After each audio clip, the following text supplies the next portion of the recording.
오늘 우리에게 주시는 하나님 말씀 보겠습니다. 구약 성경 사무엘상 17장입니다. 사무엘상 17장 17절 말씀부터 30절까지 보겠습니다.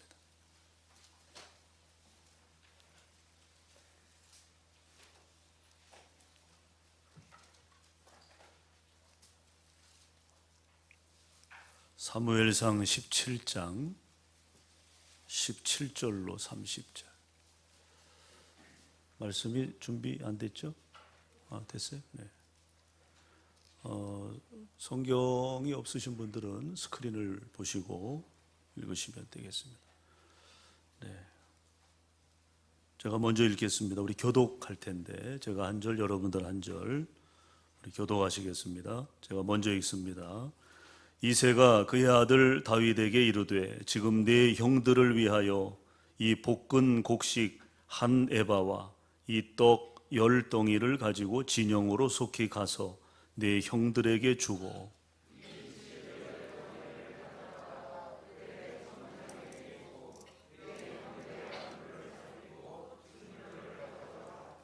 그때에 사울과 그들과 이스라엘의 모든 사람들은 엘라 골짜기에서 블레셋 사람들과 싸우는 중이더라.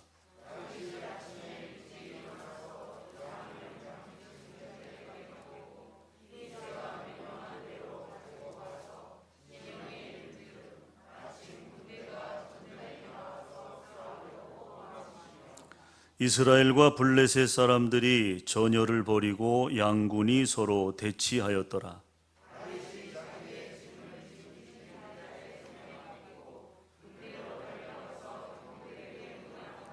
그들과 함께 말할 때에 마침 블레셋 사람의 싸움 도두는 가드 사람 골리앗이라 하는 자가 그 전열에서 나와서 전과 같은 말을 하매 다윗이 들으니라.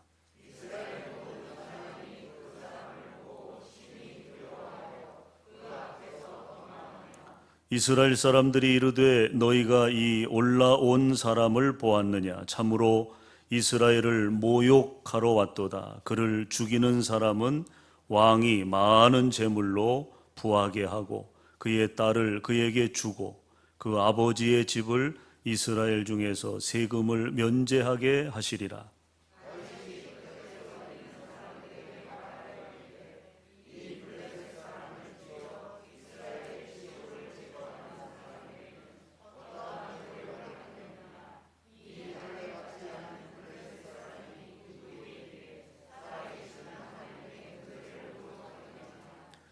백성이 전과 같이 말하여 이르되 그를 죽이는 사람에게는 이러이러하게 하시리라 하니라.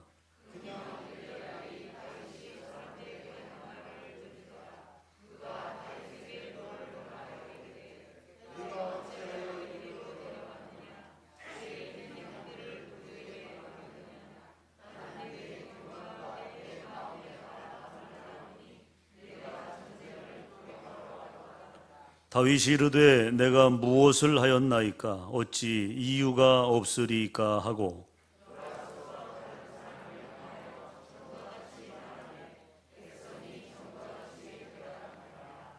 아멘.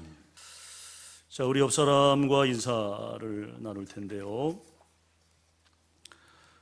오늘도 말씀을 통해서 도전 받읍시다. 이렇게 좀 인사 나누세요. 한번 따라 하시죠. 평범을 넘어서라. 네, 평범을 넘어서라. 오늘 우리가 다윗 이야기를 통해서 말씀의 은혜를 나누려고 합니다. 첩보 소설 작가로 유명한 미국의 톰 글렌시가 있습니다. 이 첩보라고 하는 것은 뭔가 이렇게 긴장감이 있고 또 뭐 스파이적인 어떤 그런 내용을 담고 있는 그런 이제 첩보 소설을 즐겨 쓰는 그런 작가로 유명한 이 톰 글렌시가 쓴 작품 중에 패트리어트 게임이라고 하는 그런 소설이 있어요. 이 소설이 이제 영화로 만들어지면서 더 유명세를 타게 된 것을 봅니다. 이 소설의 내용을 보면 주인공 잭 라이언이 가족을 데리고 영국으로 여행을 갑니다. 여행을 갔다가 버킹엄 궁전 앞에서 우연히 복면을 쓴 테러리스트들이 영국의 왕세자가 탄 자동차를 공격하는 장면을 목격하게 돼요. 우연히 이제 목격을 하게 된 거죠. 우연히. 그리고 눈 깜짝할 사이에 이제 벌어진 일이었습니다. 뭐 테러라는 게 그렇잖아요. 뭐 미적미적하지 않잖아요. 순식간에 눈 깜짝할 사이에 일이 터지지 않습니까? 그 순간에 잭 라이언이 맨손으로 뛰어들어요. 맨손으로.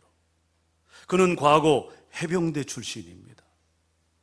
그래서 테러리스트 한 명을 제압하고 그리고 그 사람의 총을 빼앗아서 다른 한 사람을 사살하는 과정에서 자기도 총에 맞아요. 자기도. 그 사이에 이제 의외의 복병이 나타났으니까 다른 테러리스트들이 이제 당황을 하고 그들이 다 도망을 칩니다. 그래서 왕세자의 가족은 이제 무사할 수 있었다는 거죠. 주인공 잭 라이언은 이제 부상을 입고 병원에 입원을 했다가 이제 회복이 돼서 이제 원래 직장으로 돌아갑니다. 당연히 이제 그는 영웅이 된 거죠. 영국의 왕세자가 자칫 잘못하면 테러에 의해서 목숨을 잃을 뻔했는데 이 잭 라이언이 그걸 막아섬으로 해서 왕세자가 목숨을 건지게 됐으니까 이게 얼마나 큰 일이에요. 영국 사회 안에서는 얼마나 큰 일이에요. 그래서 그는 영웅이 됩니다. 영웅이. 하지만 그를 걱정하는 그의 친구가 병문안을 와서 이제 묻는 거죠. 도대체 너는 도대체 무슨 생각을 하고 그 상황에 뛰어든 거냐? 너 죽으려고 환장했냐? 그런 거죠. 친구 입장에서 맨손으로 테러리스트들을 상대한다는 게 이게 얼마나 무모한 일이에요. 그러니까 친구가 병문안 와가지고 그렇게 다구치는 거죠. 너 도대체 무슨 생각으로 그런 일을 벌였느냐는 거예요. 이 책망에 잭 라이언은 이렇게 대답을 합니다. 나는 별 생각하지 않았다. 별 생각하지 않았다. 다만 분노를 느꼈을 뿐이다. 그 나쁜 사람들이 하는 짓을 그냥 내버려 둘 수 없었다. 나는 그냥 화가 났다. 이게 그의 답이었어요. 물론 이것은 소설입니다. 픽션입니다만은 맨손으로 무기를 든 테러리스트들을 제압하는 것은 사실상 현실에서는 가능치 않죠. 가능치 않죠. 뭐 영화에서나 볼 수 있는 뭐 그런 장면 아니겠습니까? 그러나 여기에서 제가 이 이야기를 서두에 꺼내고자 한 이유는 다른 데 있는 것이 아니라 여기에서 그가 느낀 그 분노, 그 분노의 어떤 감정적인 반응, 그것을 주목할 필요가 있다는 거죠. 나는 별 생각을 하지 않았다. 다만 분노를 느꼈을 뿐이다. 그 나쁜 사람들이 하는 짓을 그냥 내버려 둘 수 없었다. 바로 이 대목입니다. 이 대목. 그것이 잭 라이언에게 분노가 된 거예요. 분노가. 사실 엄밀히 말해서 그 사건, 즉 테러리스트들이 벌인 그 사건은 이 소설의 주인공인 잭 라이언과는 아무 상관이 없는 일이에요. 그는 영국 사람도 아니고요. 그렇다고 경찰관도 아니잖아요. 또 왕실 가족의 안전을 책임지는 사람도 아니고 다만 외국인 관광객으로 가족과 함께 여행을 온 여행자일 뿐입니다. 그런 그가 그냥 지나치지 않고 마음속에 분노를 느끼고 그 분노에 따라 뛰어들었다는 거예요. 분노에 따라 뛰어들었다. 관망하거나 계산하지 않고 주저하지 않았다는 거죠. 저는 이 소설의 내용과 이 소설의 주인공인 이 잭 라이언의 그 역할과 오늘 우리가 읽은 이 본문 속에 등장하는 다윗과 비교해 보고 싶어요. 오늘 본문에서 다윗이 느낀 감정, 그 감정이 이 패트리어트 게임이라고 하는 이 소설에 등장하는 이 주인공의 감정과 일치하고 있다는 것이죠. 여러분, 다윗은 아이예요, 아이. 그냥 소년입니다, 소년. 뭐 지금 한 형근이 정도 된 그런 소년이라고 생각하시면 될 것 같아요. 군인이 아닙니다, 다윗은. 민간인입니다, 민간인. 그는 단지 아버지의 심부름으로 형님들에게 뭐 하기 위해서? 도시락을 배달하기 위해서 전장에 온 거예요, 전장에. 형들이 거기 있으니까 형들을 만나서 도시락을 전해주고 자기는 가면 되는 거죠. 집으로 돌아가면 되는 거죠. 그러나 골리앗이 이 블레셋의 장수인 골리앗이 나와서 이스라엘의 하나님을 모욕하는 것을 듣는 순간 다윗의 마음속에 무엇인가 꿈틀거리는 것이 있었다는 거예요. 골리앗이 쏟아내는 이스라엘 하나님을 향한 모욕, 이스라엘 백성들을 향한 그 모욕적 언사를 듣는 순간 이 소년 다윗은 그 마음속에 끓어오르는 어떤 감정을 그는 주체할 수 없었던 것입니다. 사실 그 감정, 그것이 실은 다윗을 위대한 다윗으로 만든 중요한 요인이 되었다는 것입니다. 다윗을 다윗으로 만든 것, 그것은 과연 무엇이었는가? 첫째는요, 마음속에 꿈틀거리는 영이 있었어요. 영이, 정신이 있었다는 거예요. 소울이 있었다는 거죠. 소울이. 이게 없는 사람이라면 말할 필요도 없습니다. 말할 필요도. 이런 것이 없는 사람은 양심이 죽은 사람이고 영혼이 죽은 사람이에요. 영혼이. 여러분, 우리가 잘 아는 누가복음 10장에 선한 사마리아인의 비유가 있습니다. 그 비유의 말씀을 보면 제사장이 등장하죠. 레위인이 등장을 합니다. 그들이 강도 만난 사람 곁을 지나가요.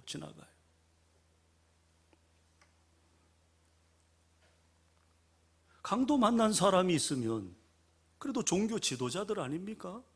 사회 지도자들 아닙니까? 강도 만나서 지금 죽어가고 있는 사람이 발견이 됐으면 어떻게 해야 돼요? 예? 어떻게 해야 돼요? 그런데 그들은 그냥 지나갔다는 거예요. 그것이 선한 사마리아인의 비유에서 문제로 부각되는 것입니다. 그들이 그냥 지나갔다. 그들은 과연 마음에 아무것도 느끼지 못한 채 지나간 것일까? 마음에 아무것도 느끼지 못한 채 그냥 지나간 것일까? 아니면 느꼈는데도 모른 척 그냥 지나간 건지 알 수 없지만 어쨌든 인간적으로 도와줘야 마땅한데 그냥 간 거예요. 그냥. 아마 여러분 같으면 그냥 가지 않았을 거예요. 그렇죠? 예? 저 같아도 그냥 안 지나갔을 것 같아요. 아니, 강도 만나서 피를 흘리고 죽어가는 사람이 쓰러져 있는데 어떻게 그냥 지나갑니까? 어떻게 그냥 지나가요? 양심에 찔려서라도 그냥 못 가죠. 그런데 그들은 그냥 간 거예요. 그러면 안 되는 거죠. 인간의 도리, 양심의 도리, 영에 속한 사람으로서의 도리를 저버리면 안 되지 않습니까? 그러므로 두 번째, 행동으로 옮길 수 있는 용기와 의지가 필요하다는 것입니다. 이것이 소위 행동하는 양심이죠. 행동하는 양심. 한번 따라합시다. 행동하는 양심. 우리 그리스도인들에게는 그게 있어야 한다고 말해요. 행동하는 양심이 있어야 한다. 이것은 용기의 차원을 넘어서 명분을 보는 것입니다. 대부분의 사람들이 어떤 상황에서 용기가 있고 없고를 떠나서 명분을 따질 때가 있어요. 명분이 없으면 나서려고 하지 않습니다. 여러분, 세계 제2차 대전이 발발했죠. 1939년에 발발해서 1945년까지 6년여간의 세계 전쟁, 세계 대전이 벌어졌습니다. 유럽에서 발발했어요. 이 전쟁은 독일과 이탈리아 그리고 동양에서는 일본이 한 축을 이루었고, 또 다른 한 축은 영국, 프랑스, 미국, 소련, 중국, 이런 나라들의 어떤 연합국 사이에 벌어진 세계 대전이었습니다. 근데 처음에는 미국은 이 세계 2차 대전이 벌어지고 나서 이 전쟁에 참여하지 않았어요. 그때 미국 안에서 어떤 여론이 있었냐면 반전 여론이 있었다는 거예요. 반전 여론이 우세했어요. 즉, 이건 우리 전쟁이 아니다. 이건 유럽 사람들의 문제지 우리가 참견할 일이 아니다. 이건 남의 문제다. 이게 미국 내의 여론이었다는 거죠. 국민들이 반대하니까 그 전쟁에 끼어들 이유가 없잖아요. 이런 주장이 우세했다는 것입니다. 그러다가 미국이 결정적으로 세계 2차 대전에 발을 들여놓게 된 계기가 있었는데, 그 계기가 뭡니까? 일본이 진주만을 친 거예요. 그러니까 일본이 참 겁이 없는 거죠. 진주만을 공격을 합니다. 이 사건이 계기가 돼서 이제 더 이상은 이게 남의 일, 남의 전쟁이라고 주장할 명분이 없어진 거예요. 일본이 미국 땅을 어쨌든 건드린 거니까, 친 거니까, 폭격을 한 거니까. 그래서 결국에 미국도 세계 제2차 대전의 참전국이 된 것입니다. 자, 결과적으로 어떤 일들이 벌어졌어요? 1945년 8월 6일에 미국은 사상 최초로 일본 히로시마 나가사키에 뭘 투하해요? 원자탄을 투하해요. 원자탄. 일본은 초토화됩니다. 일본은 패망하게 됩니다. 그래서 그들의 패권주의, 힘으로 뭐든지 할 수 있다고 하는 그들의 패권주의, 그것이 우리 민족에게는 얼마나 치명적인 아픔이 됐습니까? 우리가 일제 치하를 경험하고 있을 때니까, 이때가 얼마나 우리 민족은, 우리 할아버지 대 우리 그 윗세대들이 얼마나 고통을 당했어요. 나라의 독립을 위해서 수많은 독립 투사들이 일어났지만 사실상은 역부족이었습니다. 역부족. 우리 힘으로 나라의 독립을 쟁취한다는 것이 여러분 쉬운 문제가 아니었어요. 그런데 미국에 의해서 히로시마에 떨어진 이 원자 폭탄, 그로 인하여 일본의 패권주의, 그들의 무모하고 허황된 야욕은 천추의 한을 남기게 된 것입니다. 이 일본 패망이 우리에게는 어떤 결과를 가져온 거예요? 36년간의 치욕적인 일제의 그 잔혹한 압제에서 해방의 기쁨, 자유의 기쁨을 얻게 되는 계기가 되었다는 거예요. 그래서 이런 상황, 이런 역사적인 상황들을 우리가 보면서 우리는 뭘 깨닫게 됩니까? 하나님의 섭리시구나.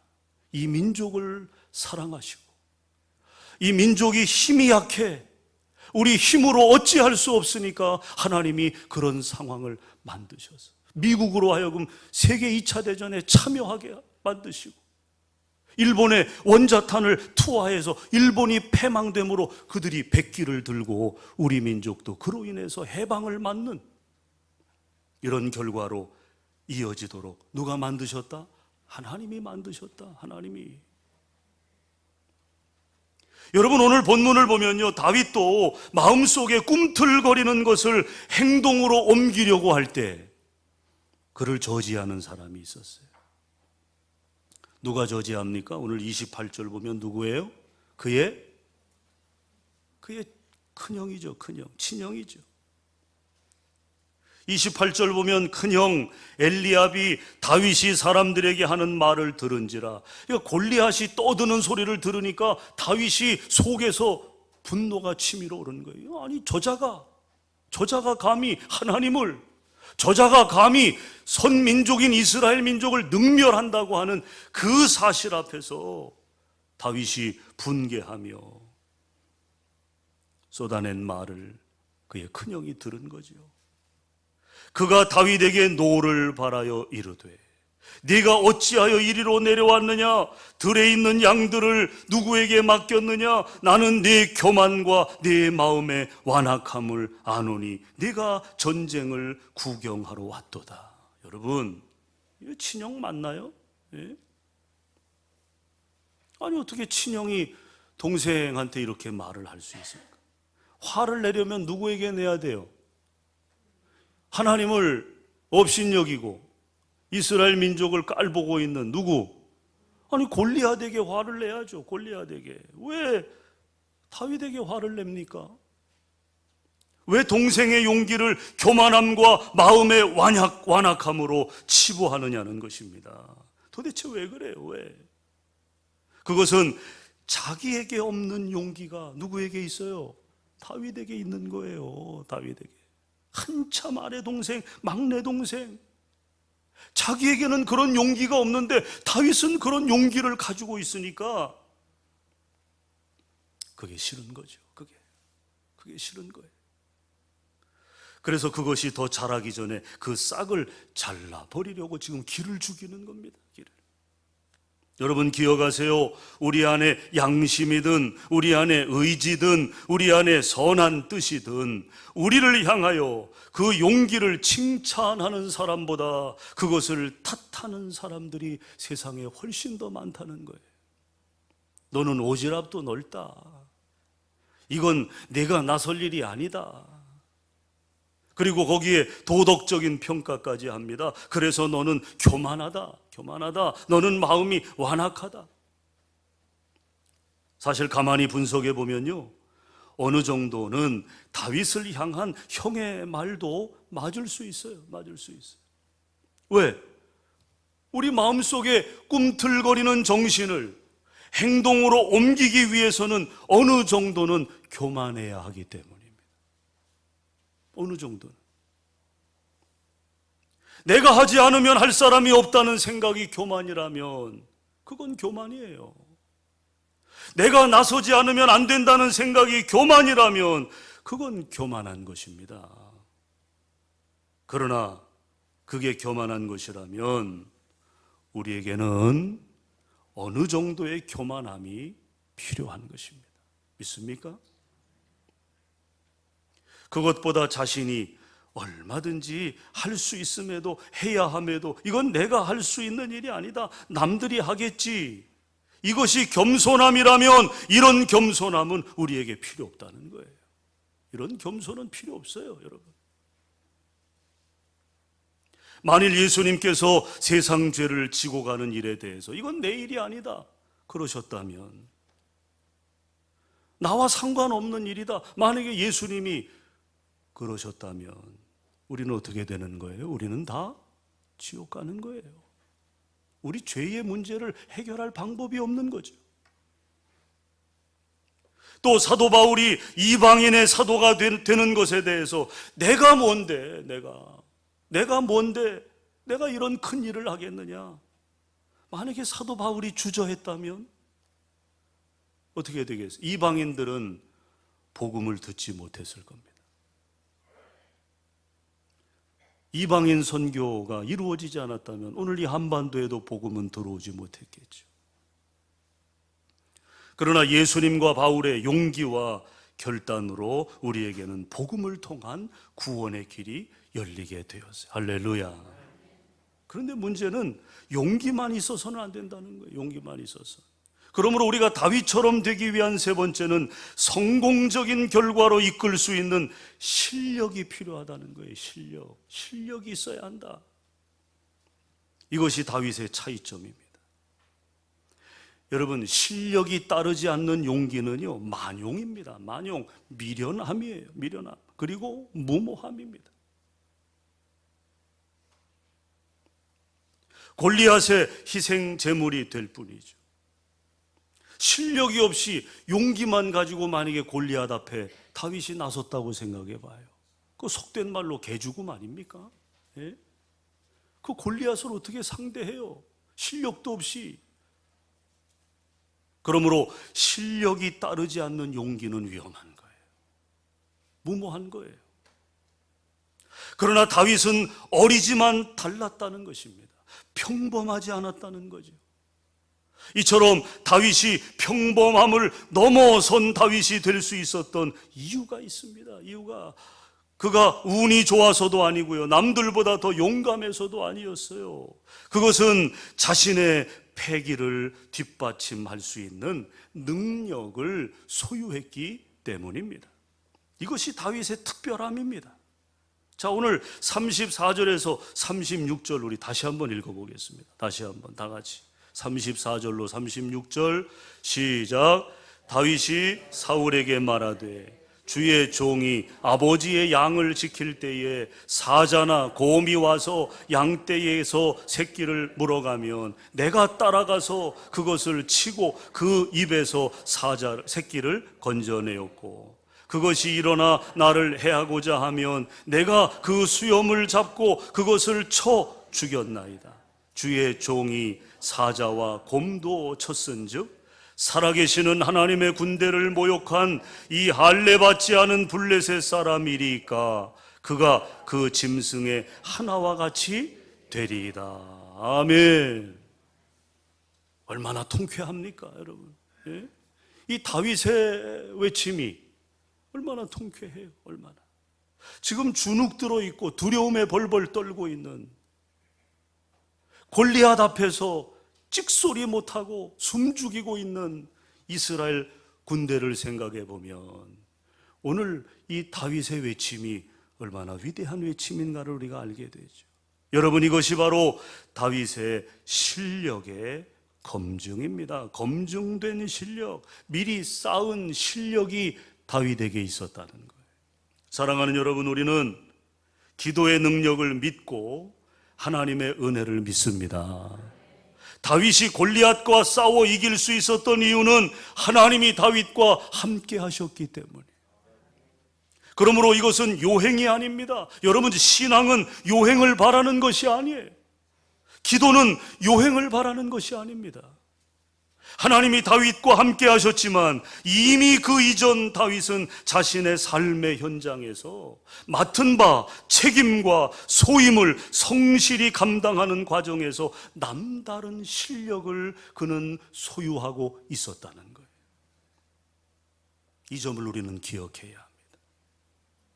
그러므로 만일 오늘 우리에게 있어서도 우리가 하나님의 은혜를 의지한다고 하면서 최선을 다하지 않고 내가 쌓아야 될 실력을 갖지 못한다면 그건 믿음이라는 이름으로 게으름을 정당화하는 것이고요, 믿음이라는 이름으로 내 부족함을 정당화하는 것밖에는 아무것도 안 된다는 거예요. 우리 그리스도인들이 하나님의 은혜를 의지한다고 하면서 남들처럼 최선을 다하지 않는 것은 마치 준비되지 않은 사람이 골리앗과 싸우겠다고 나서는 것과 다를 바 없다는 것입니다.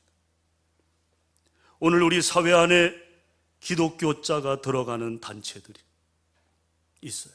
기독교 학교, 기독교 언론, 기독교 방송, 기독교 출판, 기독교 음악. 이 기독교라는 이름을 가진 단체가 그렇지 않은 단체보다 우수하든가 비등한 능력을 갖고 있어야지, 그렇지 않고 기독교자가 들어가는 단체마다 실력이 떨어진다면 그것은 하나님의 은혜를 빌미로 최선을 다하지 않는 것입니다. 여러분, 그래서는 안 된다는 거예요. 그러므로 우리는 열심히 노력하고 실력을 높이고 또 하나님을 신뢰하고 의지함으로 위로부터 임하는 능력을 충만히 받게 될 때 우리도 다윗처럼 담대함으로 승리하게 될 줄로 믿습니다. 여러분, 그렇습니다. 평범함을 넘어선 다윗의 용기는 만용으로 끝나지 않았다는 거예요. 만용으로. 그날 다윗은 이스라엘에서 가장 유명하고 가장 위대한 영웅이 됩니다. 누구도 다윗의 이름을 몰랐어요. 다윗이 어떤 사람인지 몰랐어요. 그러나 이 블레셋과의 전쟁에서 다윗의 이름이 높임을 받게 되었다는 거예요. 거기 모인 모든 이스라엘 병사들이 사울 왕을 비롯해서 다윗의 이름을 알게 되었다는 것입니다. 그것은 하나님이 다윗을 높이셨기 때문입니다. 자, 시편 91편 14절 말씀이 있어요. 우리 함께 읽고 마치겠습니다. 다 같이 읽습니다. 시작. 하나님이 이르시되 그가 나를 사랑한즉 내가 그를 건지리라. 그가 내 이름을 안즉 내가 그를 높이리라. 다윗을 높이신 하나님이 오늘 저와 여러분도 높이실 줄로 믿습니다. 기도하겠습니다. 평범을 넘어섰던 다윗의 삶을 통해서 비록 작은 자였지만 다윗은 큰 자로 이스라엘 민족 위에 서게 되었음을 봅니다. 하나님, 오늘 우리의 삶도 평범을 넘어서기 원합니다. 우리 안에 거룩한 분노를 갖게 하시고 이 세상이 하나님을 업신여기고 교회를 폄하하는 이런 세태 속에서 우리가 더욱 기도하고 하나님의 말씀으로 무장해서 실력 있는 그리스도인으로 이 세상을 변화시켜 나가게 하옵시고 우리의 실력이 닿는 곳마다 하나님의 영광이 드러나는 다윗과 같은 멋진 삶을 우리도 살아갈 수 있도록 도와 주시옵소서. 이를 이루실 예수 그리스도의 이름으로 축복하며 기도하옵나이다. 아멘.